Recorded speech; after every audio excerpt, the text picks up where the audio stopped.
મારું નામ નીલમ છે. મારા લગ્નને 15 વર્ષ થયા હતા અને હું મારા સાસરિયા સાથે ખૂબ જ સુખી જીવન જીવી રહી હતી, કારણ કે મારા સાસરિયાના લોકો ખૂબ સારા હતા. મારા સાસરિયામાં મારી સાસુ તો ન હતી, પણ એક નણંદ હતી જેના લગ્ન થયા, અને લગ્ન થયા બાદ તે તેના પતિ સાથે અમેરિકા શિફ્ટ થઈ ગઈ. અમારી પાસે તે ખૂબ જ ઓછી આવતી હતી.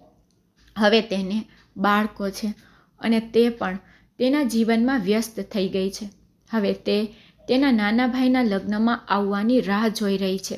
મારા સાસરિયાના પરિવારમાં મારા પતિ ઉપરાંત તેનો એક નાનો ભાઈ પણ હતો. તે 2 ભાઈઓ હતા. મારા દેવરે તેમનો અભ્યાસ પૂરો કર્યો હતો અને તેથી હવે તે તેના ભાઈને કારોબારમાં મદદ કરવાના હતા. મારા સસરા મોટે ભાગે બેંગકોકમાં રહેતા હતા. બેંગકોકમાં તેના કેટલાક સંબંધીઓ રહે છે, જેના કારણે તે શહેરમાં રહે છે. એવું નથી કે શરૂઆતથી જ ત્યાં રહે છે, પણ મારી સાસુના મૃત્યુ પછી તેને આ ઘર અને આ શહેર સારું નથી લાગતું. તેથી તે પોતાને સાંત્વના આપવા બેંગકોક ગયા, કારણ કે મારા સસરાની પણ બેંગકોકમાં ફેક્ટરી હતી, જ્યાં મારા સસરા એકલા હાથે ધંધો સંભાળી રહ્યા હતા અને અહીંની જવાબદારી મારા પતિને સોંપી છે. અને હવે જ્યારે મારા દેવરે પણ તેમનું શિક્ષણ પૂરું કર્યું છે, ત્યારે તેઓ પણ આ કામ પર ધ્યાન કેન્દ્રિત કરવા જઈ રહ્યા છે. અહીંનું તમામ પૈસા, બધી મિલકત અને બધો કારોબાર મારા પતિના નામે જ છે, કારણ કે જ્યારે મારા સસરાએ મારા પતિને ધંધો કરાવ્યો ત્યારે તેમને ન તો બહુ જાણકારી હતી અને ન તો બહુ સફળતા મળી, પણ તેમણે તેમના પિતાની જવાબદારી સંભાળી લીધી અને નાના વ્યવસાયને મોટા વ્યવસાયમાં ફેરવ્યો. આ વાતથી મારા સસરા બહુ ખુશ હતા. હવે તે કહેતા કે તેનો નાનો દીકરો પણ આવી જ રીતે સફળ થવો જોઈએ અને તે પછી તેની મહેનતનો બધો ધંધો તેના નામે કરી આપશે. મારા સસરા જ ઘરના તમામ મોટા નિર્ણયો લેતા હતા. મને 2 બાળકો હતા, એક 5 વર્ષની પુત્રી અને 8 વર્ષનો પુત્ર. આ 15 વર્ષમાં મને મારા સાસરિયાઓ તરફથી ઘણો પ્રેમ મળ્યો હતો. મારા સસરા હંમેશા પિતાની જેમ મારા માથા પર તેનો હાથ રાખતા હતા. જ્યારે મારા દેવરની માતા ન હોવા છતાં તે મને તેની માતા સમાન માનતો હતો અને નણંદ પણ બહુ સારી હતી. ભલે મારા સસરા બેંગકોક ગયા હોય, પણ તે ફોન પર અમારી ખબર પૂછતા રહેતા. નણંદ પર એવી જ છે. અમેરિકા ગયા પછી તે અમને ખૂબ પ્રેમ કરતી અને હંમેશા અમારી સુખાકારી વિશે પૂછતી રહેતી. મેં મારા જીવનના 15 વર્ષ આ ઘરે વિતાવી દીધા હતા. આ 15 વર્ષ મારા માટે કેવી રીતે પસાર થયા મને ખબર પણ ન હતી. મારા સાસરીએ કોઈ વસ્તુની કમી ન હતી અને મેં પણ વહુની દીકરી બની દેખાડ્યું હતું. તેથી જ બધા મને ખૂબ પ્રેમ કરતા હતા. મારા બાળકો પણ ખૂબ સારા હતા. હું મારા બાળકોની સારી સંભાળ રાખતી હતી, તેમને સારા સંસ્કાર આપતી હતી. નાની ઉંમરે મેં તેમને તેના વડીલોનું સન્માન કરવાનું શીખવ્યું, વડીલોની આજ્ઞાનું પાલન કરવાનું શીખવ્યું. મારા સસરા પણ તેમના પૌત્ર પૌત્રીઓ કેટલા સારા અને સમજદાર છે તે જોઈને ખૂબ ખુશ હતા. ક્યારેક તે અહીંયા ફરવા પણ આવતા હતા, પરંતુ છેલ્લા 2 વર્ષથી તે અહીં આવી ન હતા. તેનું કહેવું હતું કે તેની પાછળ કંપનીમાં કેટલાક એવા લોકો છે જે કામ પર વધારે ધ્યાન આપતા નથી, જેના કારણે મારા સસરાએ અમને મળવાનું બંધ કરી દીધું હતું, કારણ કે તેઓ અમારી જેમ તેમના વ્યવસાયની ખૂબ જ ચિંતા કરતા હતા. અને આ જ કારણ હતું જેના કારણે અમારું જીવન સુખેથી ચાલી રહ્યું હતું. જો વ્યક્તિ પાસે પૈસા હોય તો તે પોતાની ઈચ્છા મુજબ જીવન જીવી શકે છે. તેથી આપણે આપણા કામ અને પૈસાની કિંમત કરવી જોઈએ. મારા સસરાના પણ આવા જ શબ્દો હતા જે આજે હું તમારી સામે કહું છું. મારા સસરાએ મારા પર એટલો વિશ્વાસ કર્યો કે તેણે તેનું આખું ઘર મને સોંપી દીધું. હવે તેણે મારા પર નવી જવાબદારી મૂકી હતી કે મારે મારા દેવર માટે સારી છોકરી શોધવાની છે. મારા સસરાએ કહ્યું કે તારે તારા દેવર માટે તારા જેવી જ દેવરાની પસંદ કરવી પડશે. તારા જેવી બીજી કોઈ ઘરમાં આવશે તો ઘરમાં વધુ રોનક થઈ જશે, કારણ કે મારા સસરાએ મારા પતિનો અભ્યાસ પૂરો કર્યા પછી જ તેના લગ્ન પણ કરાવી નાખ્યા હતા. અમારી પાસે ભગવાને આપેલું બધું જ છે, પરંતુ હું ખૂબ જ મૂંઝવણમાં હતી, કારણ કે મેં આવું કશું કર્યું ન હતું.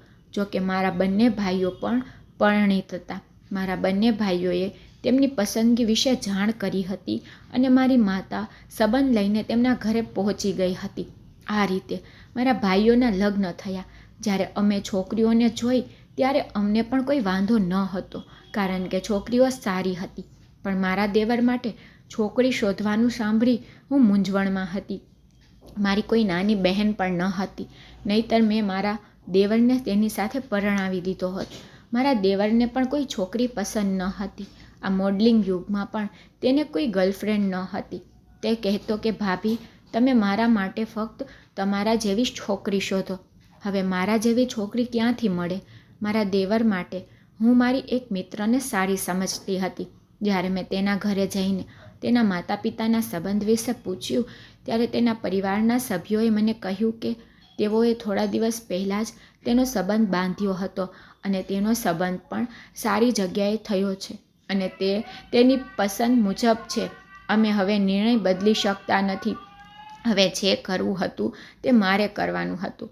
મારા દેવરે મને ખૂબ જ મુશ્કેલીમાં મૂકી દીધી હતી. મેં કેટલાક લોકોને કહ્યું હતું કે હું મારા દેવર માટે સારી છોકરી શોધી રહી છું, જે સુંદર, સંસ્કારી, ભણેલી અને અમારા લોકો સાથે સારી રીતે એડજસ્ટ થઈ શકે તેવી કોઈ બુદ્ધિશાળી છોકરી જોઈએ છે.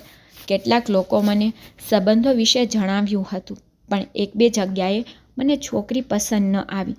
થોડા દિવસો પછી અમારે એક સંબંધીએ ફોન કર્યો અને મારા દેવર માટે એક છોકરી વિશે કહ્યું. જ્યારે હું તેને મળવા ગઈ ત્યારે મને તે છોકરી ખૂબ જ ગમી. તેનું પરિવાર બેકગ્રાઉન્ડ પણ સારું હતું અને છોકરી એકદમ ભણેલી હતી અને સુંદર પણ હતી. જ્યારે મેં મારા પતિને આ વિશે કહ્યું ત્યારે મારા પતિને પણ આ છોકરી ખૂબ પસંદ આવી. જોકે મારા દેવરને પણ પસંદ આવી હતી. હવે માત્ર ઘરના વડીલોનો નિર્ણય જ રહ્યો હતો. એટલા માટે મેં મારા સસરા અને નણંદને ફોટો મોકલીને તે છોકરી વિશે જણાવ્યું. મારા સસરાએ પણ સંબંધ માટે હા પાડી દીધી હતી અને મારી નણંદે પણ હા પાડી દીધી હતી અને છોકરીના પરિવારે બધું જોઈ લીધું હતું અને તેઓને પણ મારો દેવર પસંદ આવ્યો હતો. હવે આખરે મારો દેવર લગ્ન કરવા જઈ રહ્યો હતો, કારણ કે મારા દેવરનો સંબંધ કન્ફર્મ થઈ ગયો હતો. આ છોકરીનું નામ મેઘા હતું. મેઘાના માતા પિતા આ દુનિયામાં ન હતા. તે તેના ભાઈ અને ભાભી સાથે જ રહેતી હતી. તે મધ્યમ વર્ગીય પરિવારમાંથી હતી, પરંતુ અમને આમાં કોઈ સમસ્યા ન હતી, કારણ કે અમારી પાસે ભગવાન દ્વારા આપવામાં આવેલ બધું હતું. તેથી અમારે તેના પરિવાર સાથે કોઈ લેવા દેવા ન હતી. અમે માત્ર એક સારી અને સંસ્કારી છોકરી શોધી રહ્યા હતા, જે મેઘા હતી.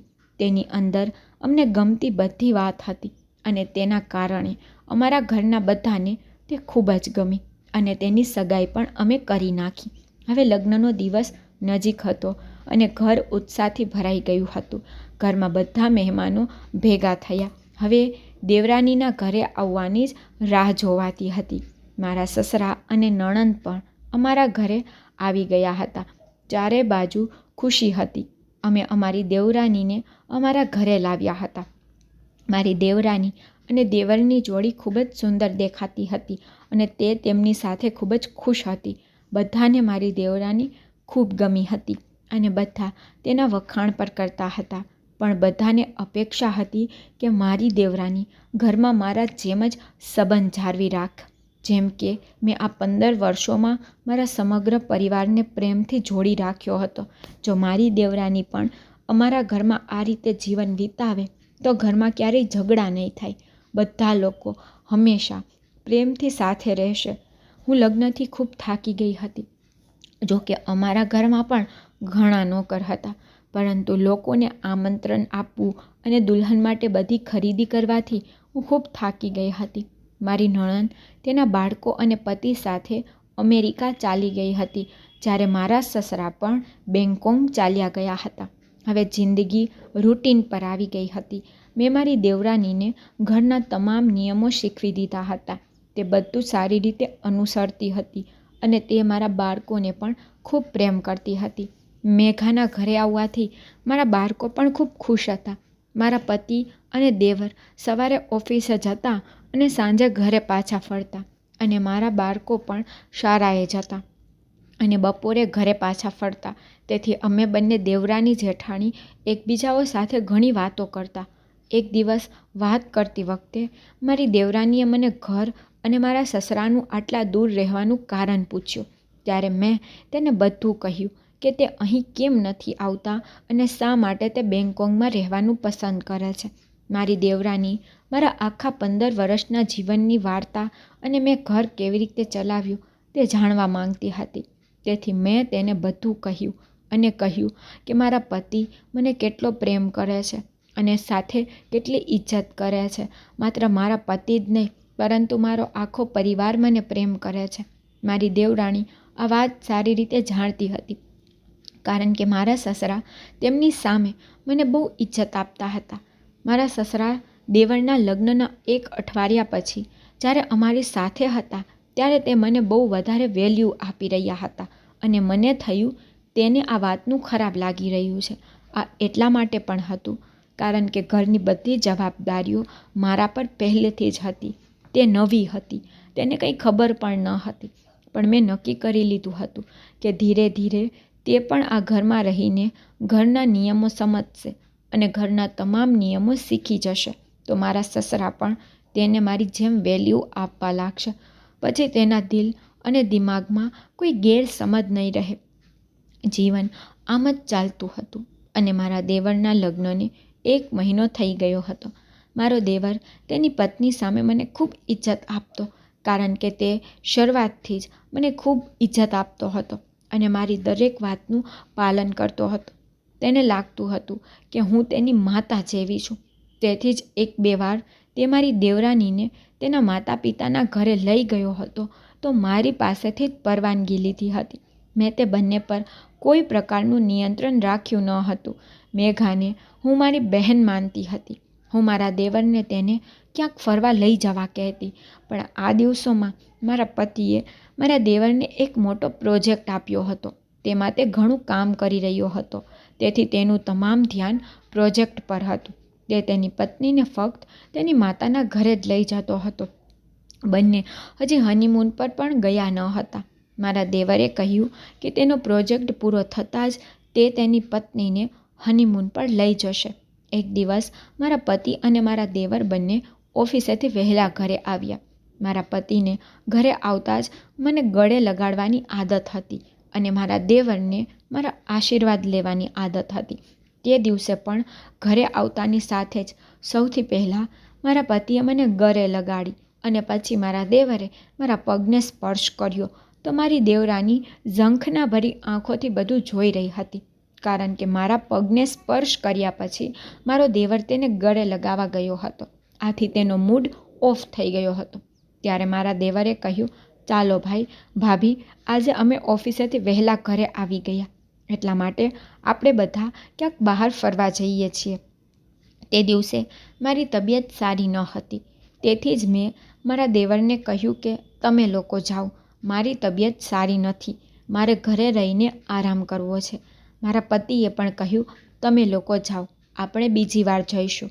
પછી બંને તૈયાર થવા માટે તેમના રૂમમાં ગયા હતા અને મારા પતિ પણ તેમના રૂમમાં ફ્રેશ થવા ગયા હતા, પરંતુ હું બાળકો સાથે હોલમાં તેમને ભણાવતી હતી. થોડીવાર પછી બંને તૈયાર થઈને આવ્યા ત્યારે મારા દેવરે ફરી મારી પાસેથી પરવાનગી લીધી કે ભાભી, અમે જઈએ છીએ. મેં તેને કહ્યું, હા હા, તમે લોકો જાઓ અને તમારું ધ્યાન રાખજો. આટલું કહેતા જ મારી દેવરાનીના ચહેરા પરના હાવભાવ બદલાઈ ગયા અને તેણે પોતાના પતિ સામે જોઈને કહ્યું કે ઘરનું દરેક કામ ભાભીની પરવાનગીથી જ થાય છે. તેની પાસેથી આ સાંભળીને હું ચોંકી ગઈ. જ્યારે મારા દેવરના ચહેરા પર તેમની પત્નીની વાતથી મને થોડી શરમ દેખાવા લાગી. મેં મેઘાને કહ્યું, અરે ના મેઘા, આ તો દરેક સમયે મારી સાથે મજાક કરતો રહે છે. તમે બંને આરામથી ફરવા જાઓ. આ રીતે બંને જણા ગયા, પણ મારી દેવરાનીની વાત પર મારા ચહેરા પર ઉદાસી હતી. પણ પછી હું તેને અવગણીને મારા રૂમમાં આવી. રાત બહુ થઈ ગઈ હતી. મારા બાળકો પણ જમ્યા પછી સૂઈ ગયા હતા અને હું પણ સૂવા જતી હતી.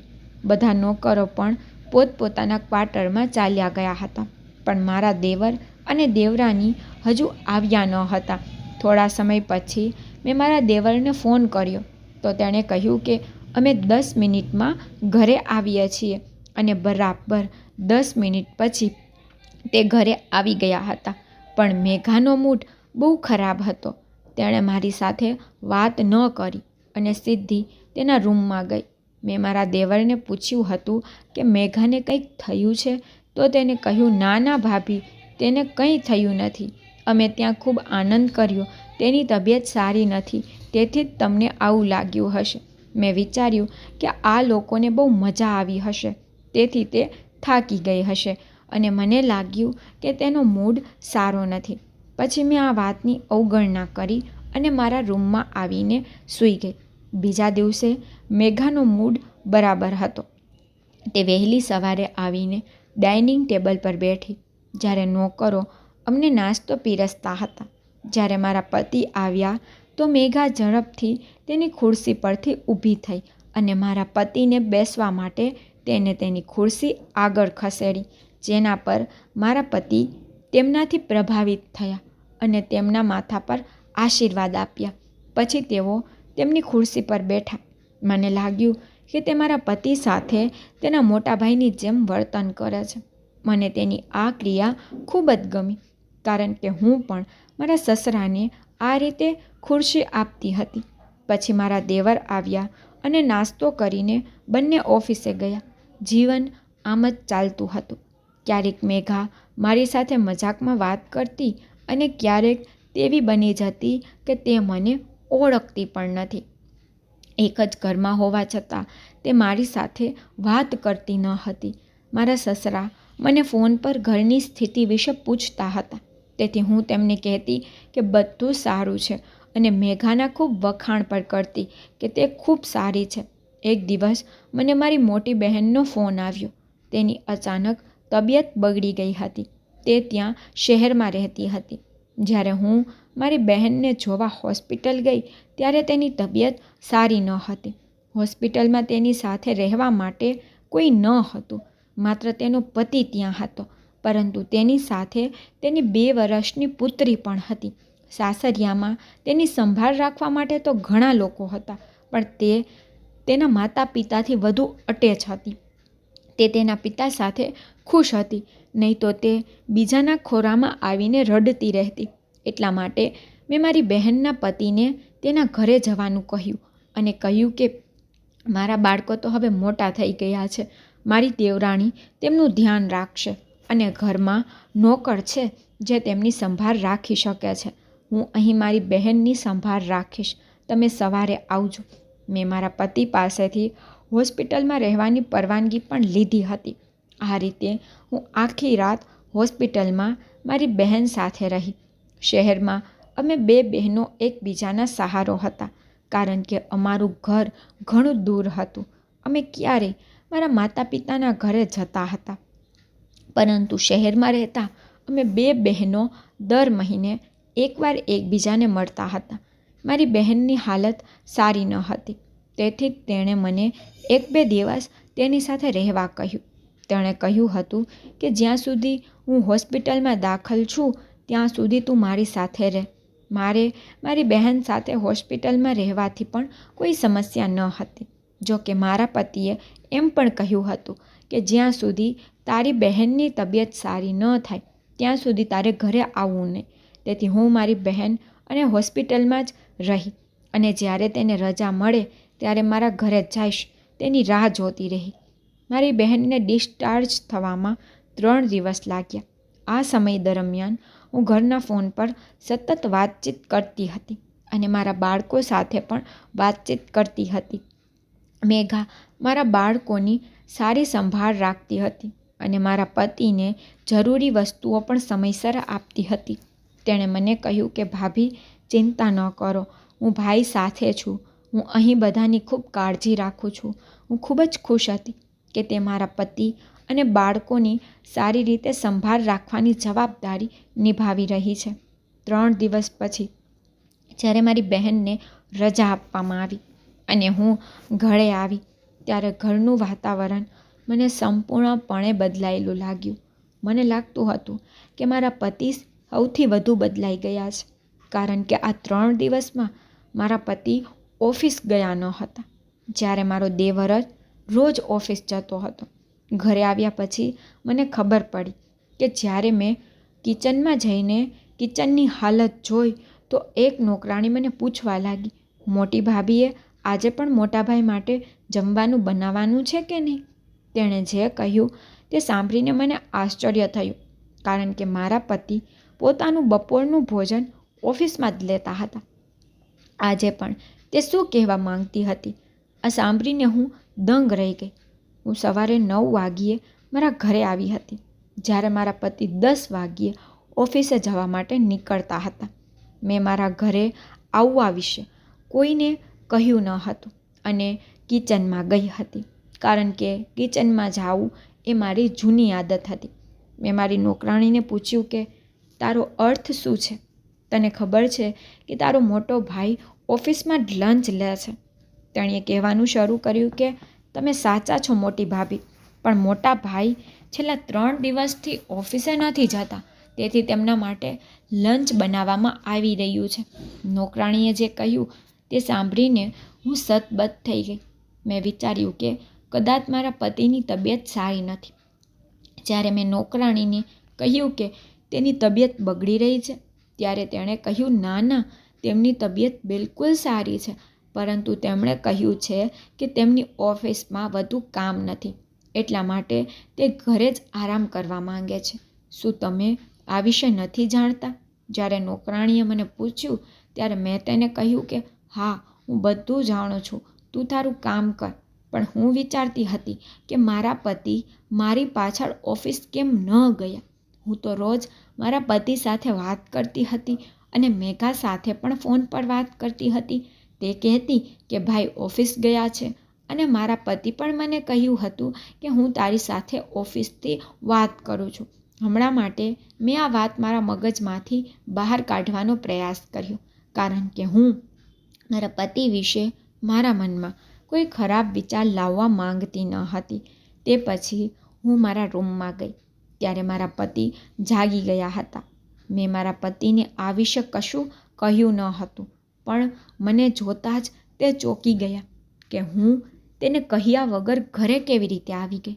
તેણે પહેલાં મને મારી બહેનની તબિયત વિશે પૂછ્યું અને કહ્યું કે તું અચાનક ઘરે કેવી રીતે આવી? મેં કહ્યું દીદીની તબિયત સારી થઈ ગઈ છે. ડૉક્ટરે આજે સવારે 8 વાગે તેને રજા આપી છે, તેથી હું ચાલી આવી. જોયું તો બધા સૂતા હતા. હું નોકરાણીને તમારા બધા માટે નાસ્તો તૈયાર કરવાનું કહીને આવી છું. ઝડપથી ફ્રેશ થઈ જાઓ, પછી બધા સાથે નાસ્તો કરીએ. આટલું કહીને હું મારા બાળકોના રૂમમાં ગઈ. આજે રવિવાર હતો અને બાળકો આરામથી સૂતા હતા. મેં બાળકોને જગાડ્યા નહીં. જ્યારે મારો દેવર અને દેવરાની ઊંઘમાંથી જાગી ગયા ત્યારે દેવરાણી પણ મને જોઈને અચાનક ગભરાઈ ગઈ અને કહેવા લાગી, ભાભી તમે ક્યારે આવ્યા? એ જ વાત મેં મારા પતિને કહી હતી. મેં તેને પણ કહી. મારા પતિ અને દેવર નાસ્તો કરીને ઓફિસ ચાલ્યા ગયા હતા. હું મારા રૂમમાં નોકરાણી પાસે સફાઈ કરાવી રહી હતી. જ્યારે હું મારા રૂમમાં હતી ત્યારે મેં મેઘાનું લોકેટ જોયું, જે મારા પલંગ પર હતું. મારા પલંગ પર મેઘાનું લોકેટ જોઈને હું તરત જ તેને ઓળખી ગઈ, કારણ કે ઘણીવાર મેઘાએ તેને પહેર્યું હતું, પરંતુ તેનું લોકેટ મારા પલંગ પર શું કરી રહ્યું હતું? મારા મગજમાં વારંવાર આ જ વાત આવી રહી હતી, પણ આ બધું શું થઈ રહ્યું છે તે સમજાતું ન હતું. ફરી થોડા દિવસો આમ જ વીતી ગયા. બાળકોનું ઉનાળુ વેકેશન શરૂ થઈ ગયું હતું.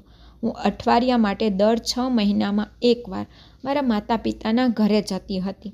મારા બાળકોનું વેકેશન શરૂ થતાની સાથે જ તેઓએ હજુ સુધી તેમના નાનીના ઘરે જવાનું મને કહ્યું ન હતું, પરંતુ તે પહેલાં મારા પતિએ કહ્યું કે વેકેશન શરૂ થઈ ગયું છે, તમે લોકો તમારી નાનીના ઘરે જાઓ.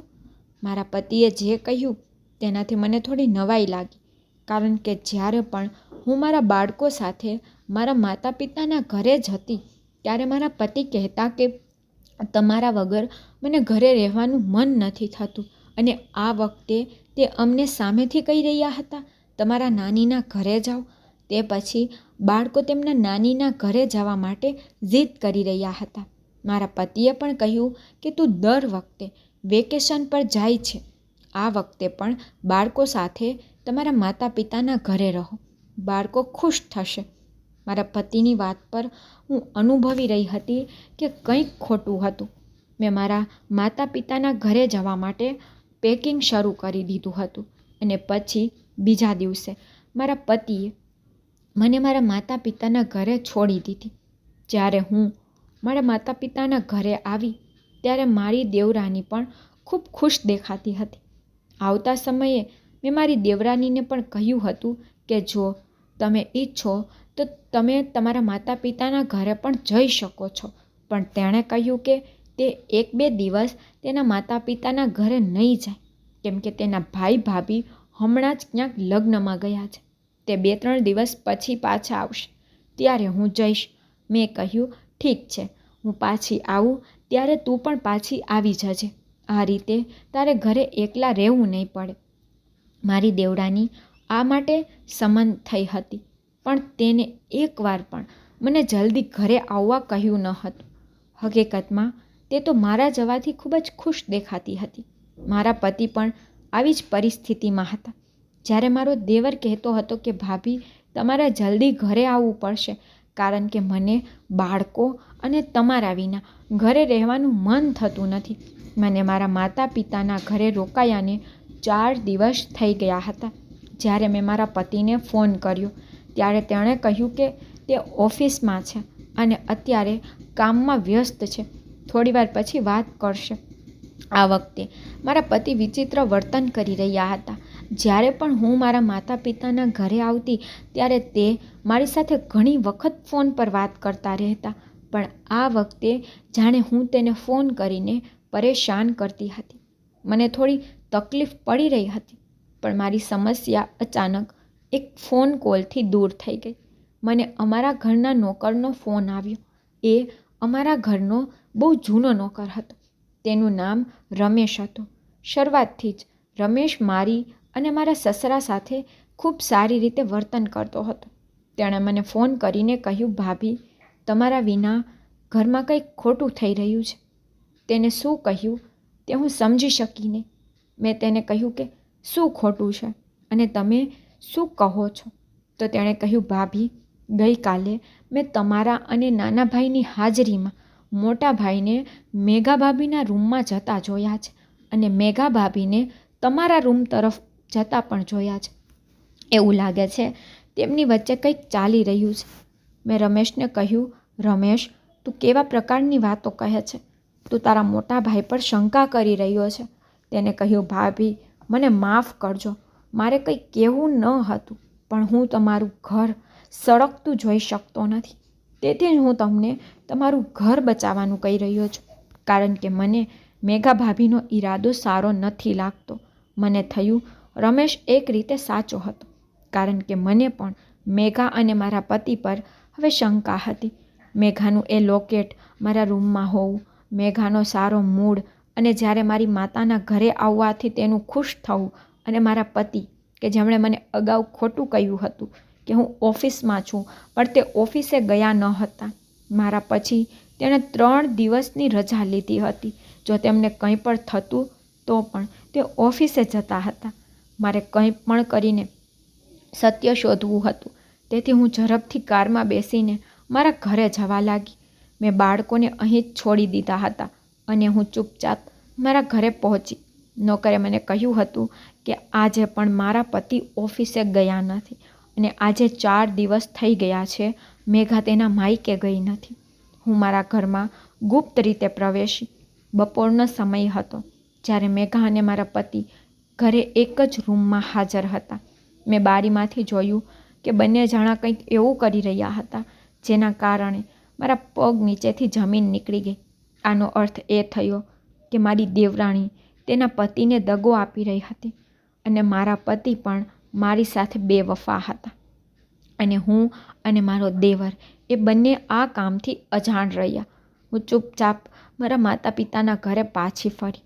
આજે બધું મારી આંખે જોઈને હું ભાંગી પડી હતી. હું ખરાબ રીતે રડવા લાગી. મેં આ વિશે કોઈને કહ્યું નહીં, કારણ કે આ સમાચાર હું મારા બાળકો સુધી પહોંચી દેવા માંગતી ન હતી. મેં મારા દેવરને ફોન કરીને બધી વાત કહી. પછી મારા દેવરે મને કંઈક કહ્યું જે સાંભળીને હું ચોંકી ગઈ. તેણે કહ્યું કે ભાભી, મને પણ લાંબા સમયથી મેઘા પર શક છે, પણ ભાભી, મને એ ખબર નહોતી કે તે મારા ભાઈ સાથે અફેરમાં છે. આજે મારી વાત સાંભળ્યા પછી તેને પણ સ્પષ્ટ થઈ ગયું કે મેઘાનું કોઈની સાથે અફેર છે. મારા પતિ ઓફિસમાં તેમના ભાઈને એ વાત કહીને ઘરે આવતા હતા કે તેની તબિયત સારી નથી અને તે આરામ કરવા ઘરે જઈ રહ્યા છે, પરંતુ આ દરમિયાન બંને ખોટું કામ કરી રહ્યા હતા. અમે બંને ખૂબ જ પરેશાન હતા. એક અઠવાડિયું પૂરું થયા પછી હું મારા બાળકો સાથે ઘરે આવી.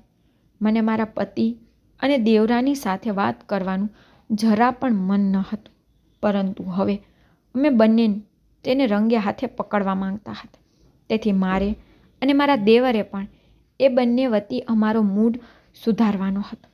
હવે મારી રાતો રડતા રડતા વીતતી હતી. મેઘા, જેને મારા પતિને ખેંચી લીધો હતો, મારા પતિ કે જેઓ ઘરે આવતાની સાથે જ મને પ્રેમથી ગળે લગાવતા હતા, હવે તે મારાથી દૂર રહેવા લાગ્યા અને મારી અવગણના કરવા લાગ્યા. અમે બંને દેવર અને ભાભીએ એવો પ્લાન બનાવ્યો હતો કે આ બેને રંગે હાથે પકડીશું. હું લાંબા સમય સુધી ઘરે હતી. બાળકોનું વેકેશન પણ પૂરું થઈ ગયું હતું. મારી બહેનની તબિયત પણ સારી હતી, તેથી મારે ઘરેથી ક્યાંય જવું પડતું ન હતું. હું લાંબા સમય સુધી ઘરે હતી. મારા પતિ અને મેઘાને મળવાનો મોકો મળતો ન હતો, તેથી હું તે બંનેને મોકો આપવા માંગતી હતી, જેથી હું તેમને સ્થળ પર જ પકડી શકું. મેં મારી દેવરાનીને કહ્યું કે હું થોડો સમય મારી બહેનના ઘરે જાઉં છું. આ દરમિયાન મારા પતિ ઓફિસ ગયા હતા. મારી વાત સાંભળીને મેઘા ખુશ થઈ ગઈ. મારા બાળકોને ટ્યુશન માટે ગયા હતા. હું ઘરની બહાર નીકળી કે તરત જ મેં મારા દેવરને ફોન કર્યો. તે જાણતો હતો કે તેની પત્ની તેમના મોટા ભાઈને ચોક્કસ બોલાવશે અને તેનો ભાઈ કોઈને કોઈ બહાને ઓફિસેથી ચોક્કસ હવે ઘરે આવશે. અને એવું જ થયું.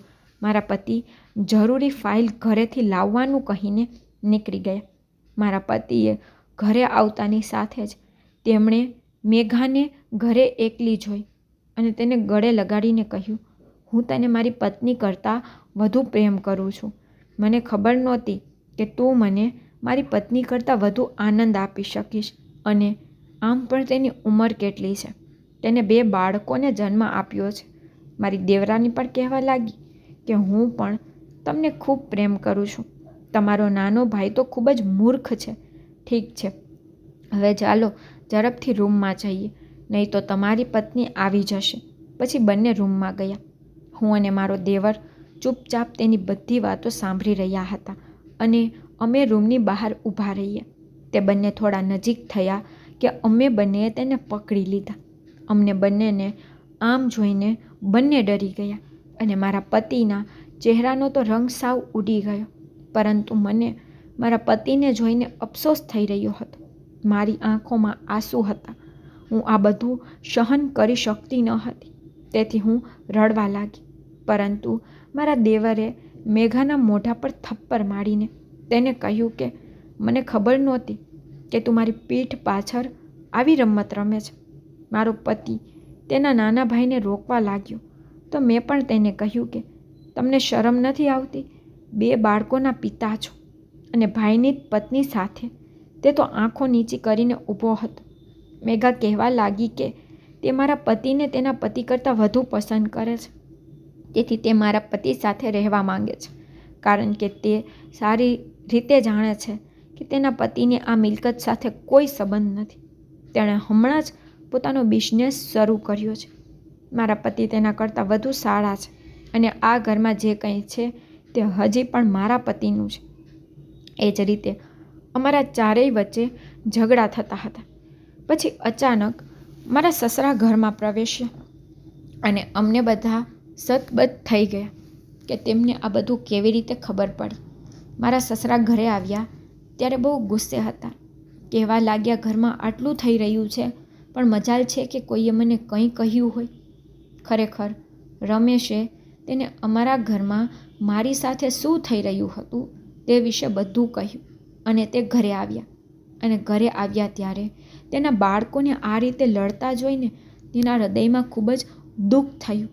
જ્યારે તેમને આખી વાતની જાણ થઈ તો તેઓએ મારા પતિના મોઢા પર જોરથી થપ્પડ મારી અને કહ્યું કે તને શરમ નથી આવતી આવું કરતા. મારા દેવરે તેની પત્નીને છોડી દેવાનું નક્કી કર્યું હતું.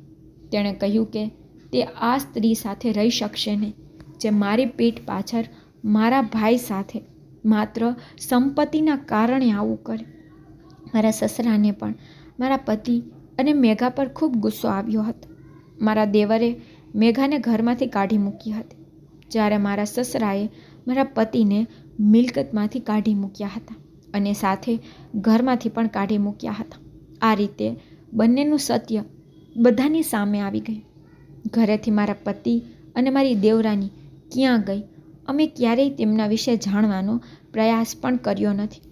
જો હું ઈચ્છત તો હું મારા પતિને માફ કરી શકી હોત, પણ મેં મારા પતિને માફ ન કર્યા, કારણ કે તે મેઘાના પ્રેમમાં ઊંડે સુધી પડી ગયા હતા.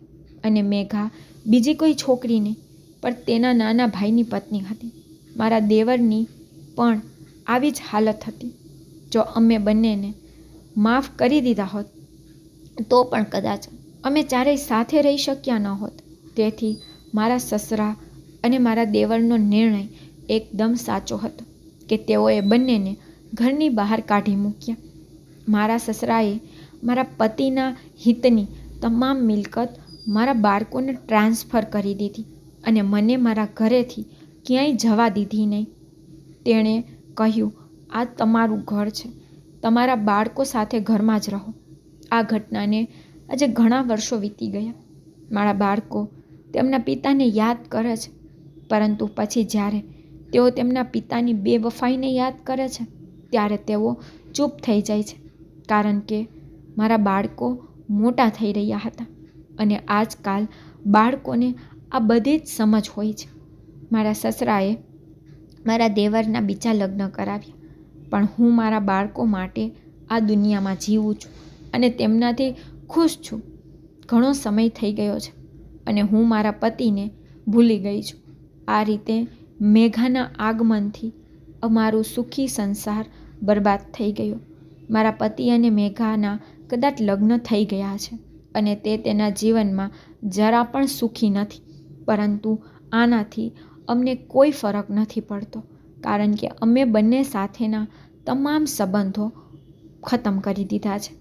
ભગવાન જાણે છે કે તેના જીવનમાં હજુ શું શું થવાનું છે, પરંતુ અમારું જીવન હવે પહેલાં કરતાં ઘણું સારું છે.